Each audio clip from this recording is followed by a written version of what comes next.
Son said I was too old, too slow, and too much of a burden.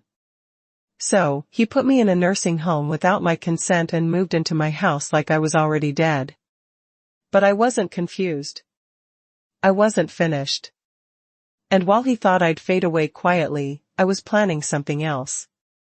Something he'd feel every time he opened his front door. This is how I made him regret the day he ever underestimated his mother. I raised my son with hands that bled and a heart that never stopped stretching. Jason was all I had after my husband passed. I scrubbed floors until my knees cracked. I skipped meals when money got tight. I pawned my wedding band to buy his graduation suit. And I never once asked for thanks. I just thought love would come back around when it mattered. When I fainted in the kitchen that Tuesday morning, I didn't think much of it. Probably blood sugar. I was standing too long on an empty stomach. Jason rushed over that evening with his wife Danielle, acting all concerned. "Mama, we just want what's best for you," he said while Danielle nodded like she rehearsed it. They offered to help me settle my affairs. That was the phrase Jason used like I was already halfway gone. They brought over soup, asked me about old documents, and kept telling me how hard it must be to keep up a house at your age. I didn't know that behind my back they'd already spoken to a lawyer. I didn't know they were whispering to neighbors that I was slipping mentally. I didn't know Danielle had already started changing the locks. A week later, they invited me out to lunch. Said it was just the three of us. "You need a break." Jason smiled. "We're going to spoil you." I didn't pack a bag. I didn't bring my phone charger. I didn't even wear my good shoes. They dropped me off at a place with beige walls and plastic flowers in the hallway. "Just for a few days," Jason said, "rest up. The nurse will help you get settled." Then he hugged me tight like he meant it. Danielle kissed my cheek, her lip gloss cold on my skin. And then they walked out the door and never came back. The room had no family photos, no calendar, no books, just a single dresser and a bed I didn't choose. I asked the nurse for a phone to call my son. She said, "You'll have to wait until visiting hours." I said, "He just left." She looked confused. Then she showed me a form, my name, his signature boxes checked, medical consent, residential admission, observation status. He'd committed me. I sat on the edge of that unfamiliar bed with my hands folded like I was in church, staring at the floor, trying not to shake, but I shook anyway. The next morning, I asked the front desk if I could speak with the administrator. I told her there must have been a mistake. I wasn't senile. I wasn't dying. She looked at me like I was a ghost asking to come back. "Your son said you're not safe on your own. Said you had confusion spells. We were told to expect long-term placement." I wanted to scream, but I didn't because deep down something told me screaming would only prove them right. So, I waited. I waited in that little room for 3 days. On the 4th day, I finally got access to a phone. I called Jason straight to voicemail. I called again and again. Then I tried Danielle Bang once, then blocked. Blocked. The same woman who used to cry in my kitchen about how hard marriage was had blocked me. I sat in that stiff back chair looking out the window at a courtyard full of people who barely remembered their names. Some drooled. Some yelled at the air. Some just stared into nothing. And I thought, is this how I end after everything I gave? After everything I held back to make sure he had a future? No. No. That night, I asked the night nurse for a pen and a notebook. I told her I liked to journal. She smiled kindly and brought me a little spiral one from the activities closet. I didn't write poetry. I didn't write prayers. I wrote facts, dates, transactions, account numbers, people I remembered, deeds I still owned, contacts I had. My lawyer, Monica Reeves, who hadn't heard from me in 2 years, but never took me off her client list. I wrote everything down like it was a battle plan as it was. I wasn't confused. I wasn't delusional, and I damn sure wasn't dead. They thought I wouldn't notice the bank account freeze. They thought I wouldn't recognize that my name was missing from my own utility bills. They thought that just because I was old, I couldn't fight. But I raised a man. I survived a marriage. I survived breast cancer. No, I was going to survive this, too. But I wouldn't just survive. I'd return, and when I did, I wouldn't ask for my keys back. I'd sell the whole damn house and buy the one next door just to watch Jason's face every morning. He stepped outside thinking he won, because sometimes the quietest woman in the room is just waiting for her moment, and mine was coming. Monica Reeves didn't answer the phone the first time I called. Can't say I blamed her.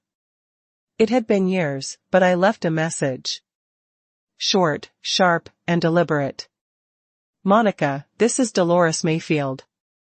I believe my son has committed fraud using my name and placed me in a facility against my will.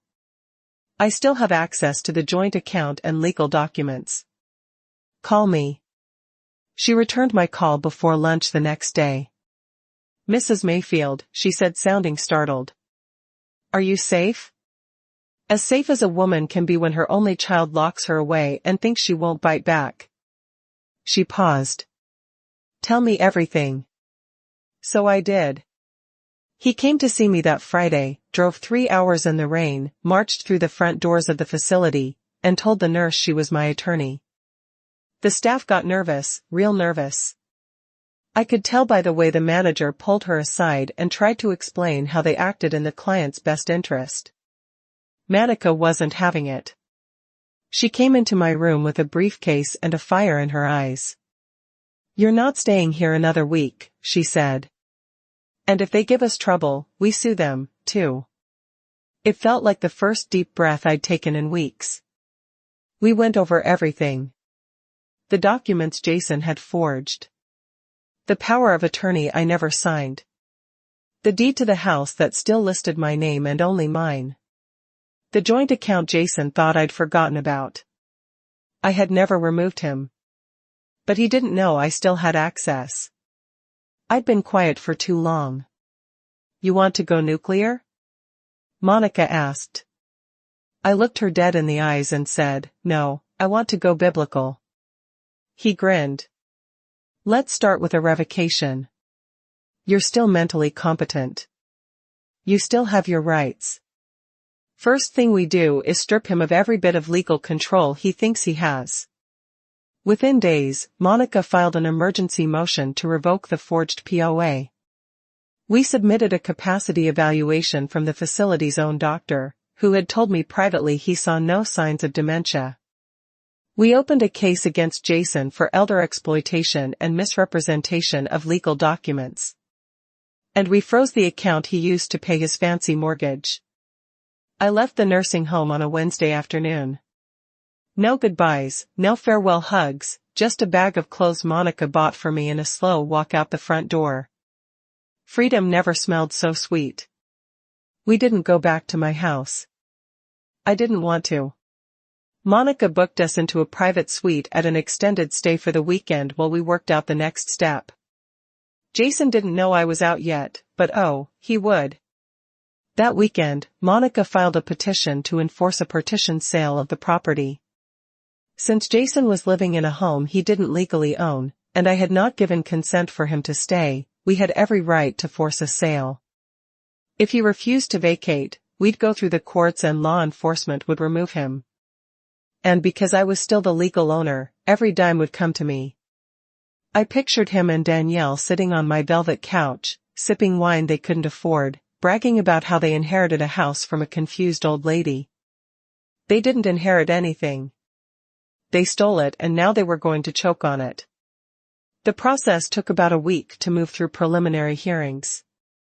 We served them the paperwork at 7 a.m. on a Tuesday. According to Monica's private process server, Danielle screamed. Jason turned ghost white and slammed the door. I didn't need to witness it. Knowing was enough. That evening, my phone buzzed. It was a number I didn't recognize. I let it ring. Then it rang again.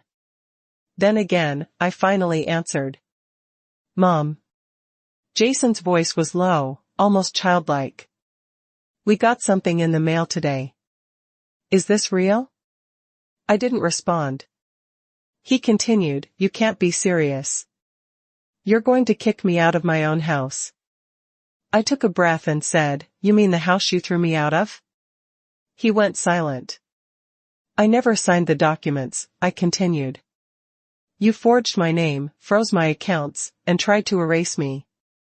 That's not what happened. I was left in a nursing home with no warning and no clothes. I was lied to, manipulated, and legally violated. So, yes, Jason, I'm serious. Mom listened. Danielle thought, I don't care what Danielle thought. You're the one I raised. And you let her put me in a box before I was even buried. His voice shook. You're really going through with this? Yes, I said. And you have 30 days to get out. I hung up before he could respond. That night, I slept better than I had in months. Monica and I drank sparkling cider out of paper cups and watched old game shows in our hotel room. It wasn't glamorous, but it was mine, my choice, my moment. The next morning, we met with the buyer, a young black couple, newly married, looking for their first home.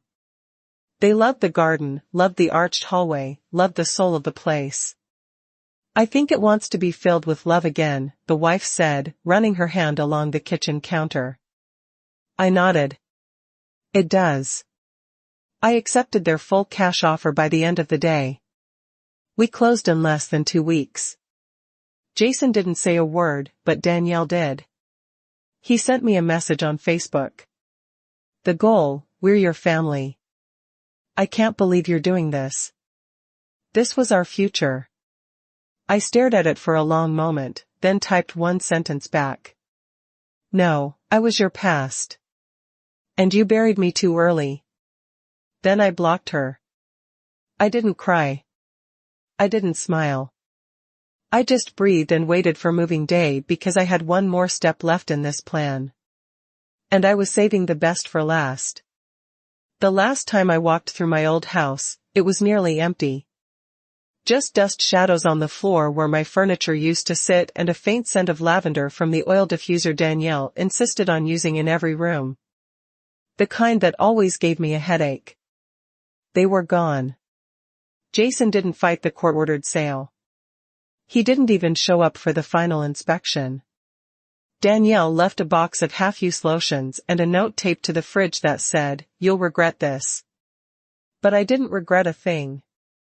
The sale went through clean and legal. The young couple was thrilled. They called it their dream home. I shook their hands at closing and wished them well. And just like that, the house I once scrubbed clean with my bare hands.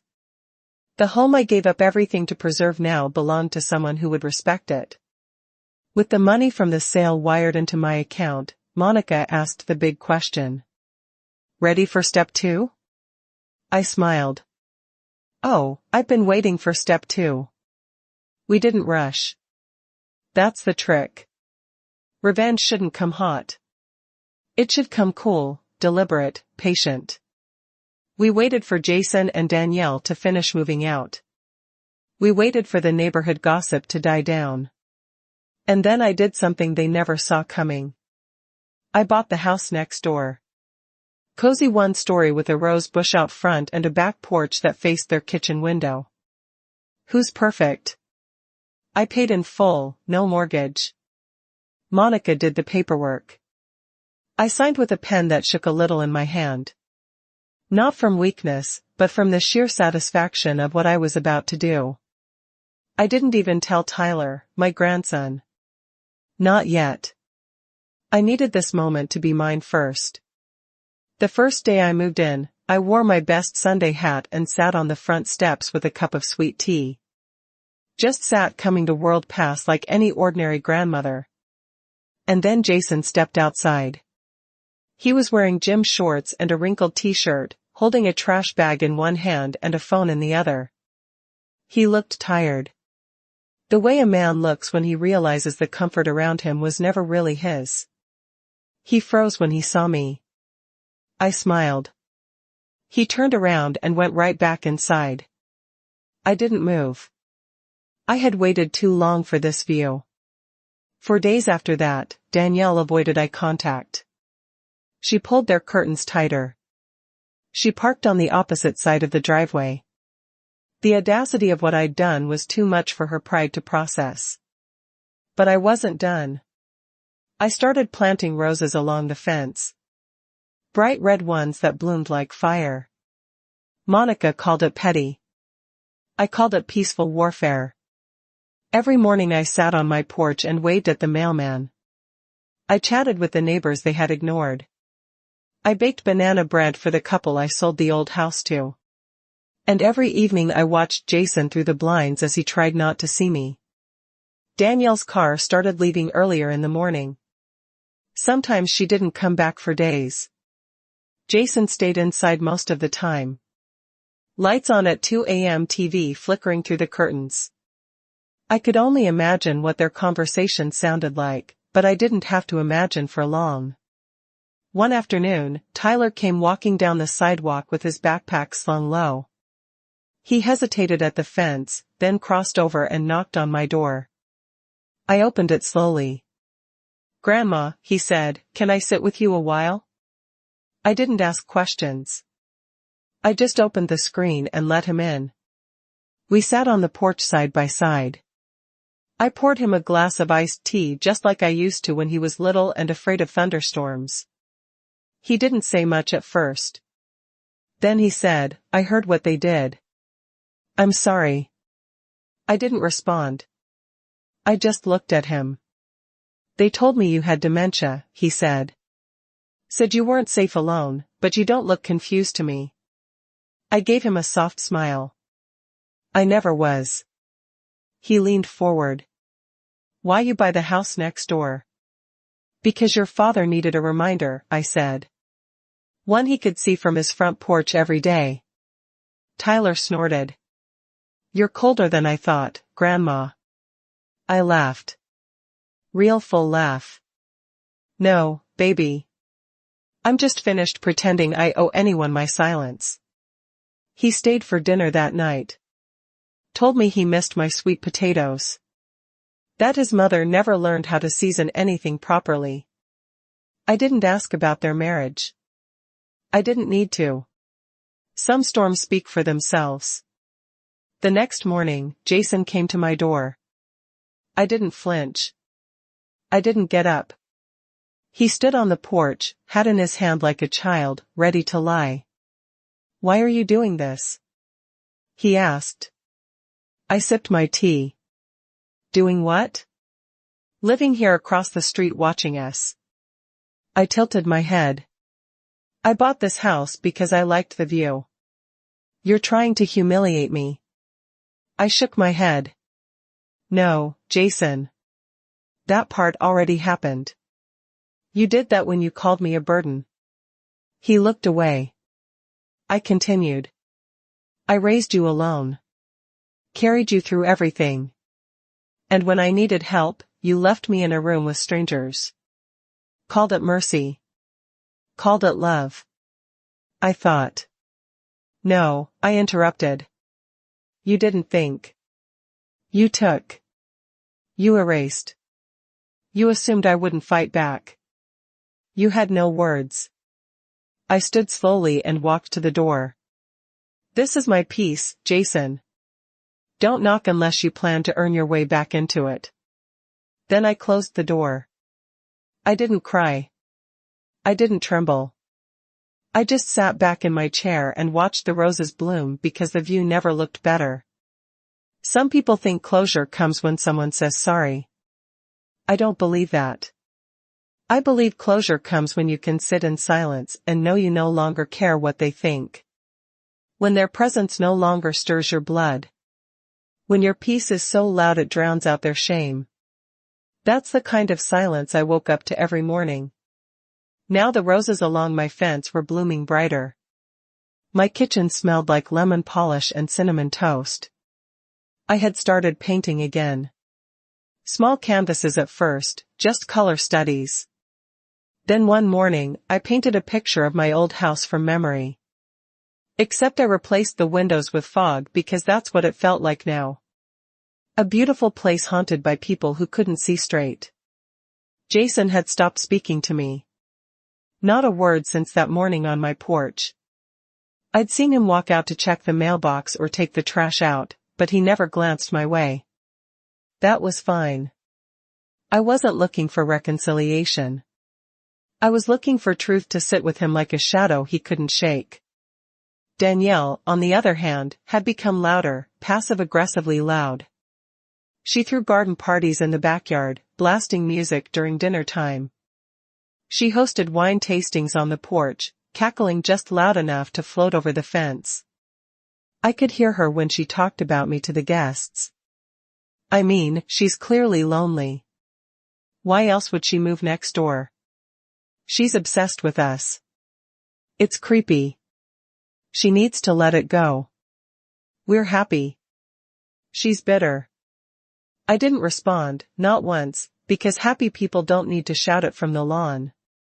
Then one Sunday morning, I looked outside and saw a for sale sign go up in their yard. I nearly spilled my teeth. It was crooked at first, like they had rushed to shove it in the ground. Jason stood beside it, arms crossed, his shoulders tight. Danielle came out minutes later, still in her robe, screaming at him. I couldn't hear the words, but her body said enough. Pointing, yelling, pacing. I watched from my porch like it was a matinee. I wasn't gloating. Not really. I was witnessing the storm I'd already survived, finally reaching the people who built it. Later that week, Tyler came over again. He'd been coming more often. Said he liked the quiet here. Said he missed real food. I didn't ask too many questions, but I noticed the way he never stayed the night at home anymore. He was 14, caught between two parents who lied and a grandmother they tried to erase. He asked if he could help me with the garden. I handed him gloves and a shovel. You know, he said while planting new marigolds. I heard them talking about moving. Mom wants to go back to Texas. I nodded. And your father? He doesn't want to leave, but he doesn't want to stay here either. Why not? Tyler looked up at me. Because every time he looks outside, he sees you. I didn't say anything, just patted the dirt down and smiled. That night, I pulled out the notebook I'd used at the nursing home, the one I filled with my plan, the facts, the names, the account numbers. I wrote one final sentence at the bottom of the last page. They thought they buried me. They didn't know I was a seed. Then I closed it for good. 2 weeks later, the for sale sign came down, but not because the house sold, because Danielle moved out. I saw her drive away with her trunk full of boxes and her mouth pressed shut. No hugs, no goodbyes. She didn't even glance at Jason on the porch. Just got in her car and drove off like she couldn't get away fast enough. Jason sat outside for hours that evening alone. No music, no wine, just him and the echo of everything he destroyed. I thought about going over saying something, offering him a piece of what he never gave me, but I didn't because his silence wasn't mine to fix. Later that night, Tyler knocked on my door. She left, he said. Didn't even say goodbye. I let him in, made cocoa, let him sit on the couch and stare at the wall while my little jazz radio played in the background. I don't get it, he said eventually. They had everything. I looked at him. No, baby. They took everything and they built it on lies. That doesn't last. He nodded slowly. Can I stay here tonight? He asked. I blinked. Of course, I said. Anytime. He stayed that whole weekend. We cooked together, played cards. I showed him old photos of his grandfather, told him stories Jason never bothered to tell. He laughed. really laughed. And I saw something in him that made my heart crack open a little. He still had goodness. Still had time to choose a different path. Maybe this story wasn't just about revenge. Maybe it was about reclaiming something bigger. A name, a legacy, a love that doesn't vanish just because someone called it inconvenient. As I tucked Tyler into the guest room that night, he turned to me and whispered, "You're not a burden, Grandma." I smiled through tears. "I know, baby. I know that now." And with the porch light glowing and the curtains drawn, I sat by the window watching the house next door. Now quiet, now dim, now hollow. And I thought, this is what justice sounds like. Not rage, not noise, just the hum of peace returning where pain once lived. It had been 3 weeks since Danielle left. The once bustling house next door was starting to look like a shell. No more garden parties, no more screeching wine nights, no porch lights left on. The curtains stayed drawn even during the day. Jason's car barely moved. It sat there gathering pollen as if even it had given up trying. Funny, isn't it? All that noise, all that showboating, and now nothing but quiet. Sometimes I'd see him through the window, sitting on the couch in the same wrinkled t-shirt, eyes vacant, like the walls were speaking to him, and he couldn't answer back. Other times he'd sit outside on the steps with a beer in his hand and a look on his face like he was still trying to make sense of how it all slipped through his fingers. He never looked over at me, but he didn't need to. He could feel me there, just like I'd once felt the cold absence of his voice when I was locked in that nursing home, wondering why my only son had abandoned me like I was a burden too heavy to carry. And now he was carrying it alone. Tyler had practically moved in with me by then. He split time between my house and school. Jason barely noticed. At least that's what Tyler said. I don't think he cares anymore. Tyler told me one night over a plate of baked chicken and cornbread. He just stares at the TV. Doesn't even change the channel. I didn't say anything. What could I say? It's hard to pity a man who stole your dignity and buried you alive. But it's also hard to hate the boy you once held against your chest and sang to during thunderstorms. Love is complicated like that. Tyler was doing better, though. His eyes had light again. He smiled more. He helped in the garden, helped in the kitchen, and asked questions about his family history. Real questions. Questions Jason never cared to answer. That Friday, we went down to the church pantry together, and dropped off some groceries. I saw a few familiar faces. One of the deacons pulled me aside and whispered, "We heard what they did to you, Miss Dolores. We're so sorry." I just smiled and said, "God restores what people try to ruin." They nodded, eyes soft with understanding. I could see they'd been watching from afar, just like everyone else. The whole neighborhood knew by now. That was the other part of revenge people don't talk about. It spreads, not because you shout about it, but because silence leaves a trail even louder than screaming. And Jason's silence. It was ringing through the community like a church bell after a funeral.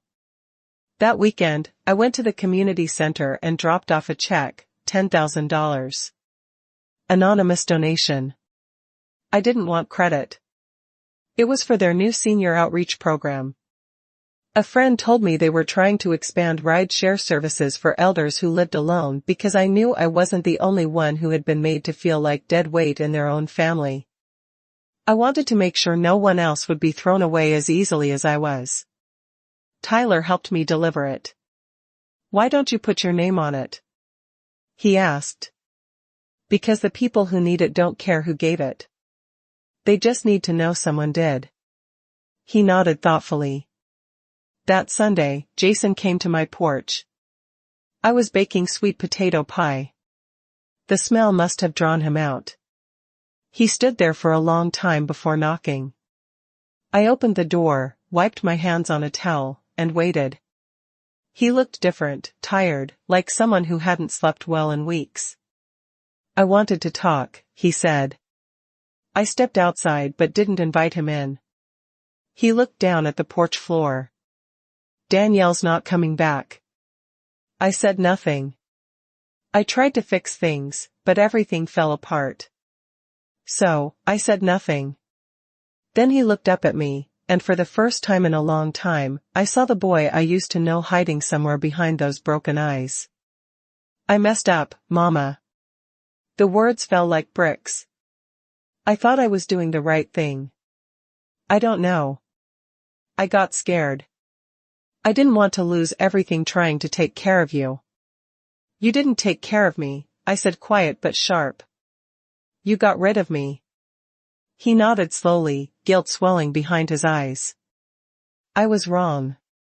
There was finally I waited, then said. And now I don't expect anything. I just wanted to say it. I took a deep breath.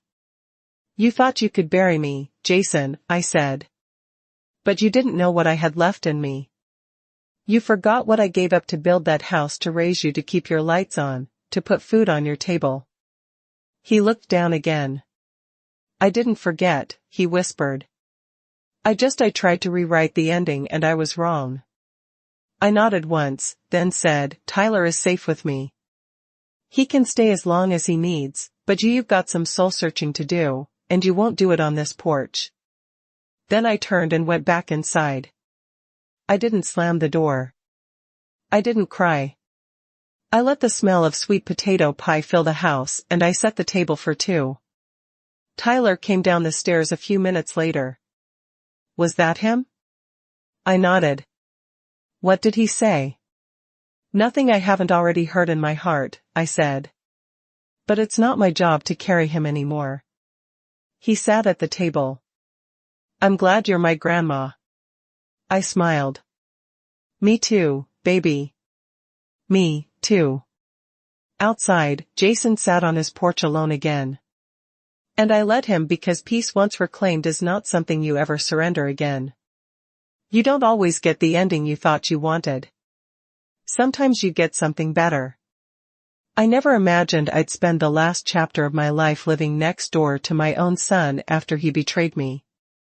I never pictured raising my grandson a second time.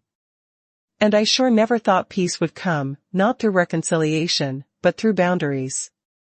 But here I am, still standing, still breathing, still free. Jason never left the neighborhood. He didn't sell the house even after Danielle packed up her car and disappeared back to Texas. He stayed put. Maybe it was guilt.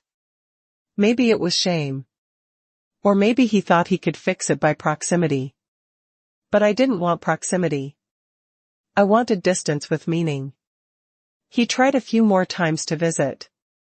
A wave here, a knock there, but I kept our interactions short. Polite, controlled, because I'd already lived through the storm and I wasn't about to let the wind back in. Tyler had settled into a rhythm at my house. He called it our place now. He started getting better grades again. He even joined a youth gardening club and asked if we could grow tomatoes next season. Of course, we could. We could grow whatever we wanted because no one was going to uproot us again. One morning, I got a certified letter from my lawyer, Monica Reeves. Inside was the final draft of my will. Neatly written, fully notarized, updated to reflect exactly what I wanted. Jason got nothing, not a penny. The house I now lived in. Willed to Tyler when he turns 21. Until then, a trust fund would cover his education, living expenses, and anything else he needed to find his footing.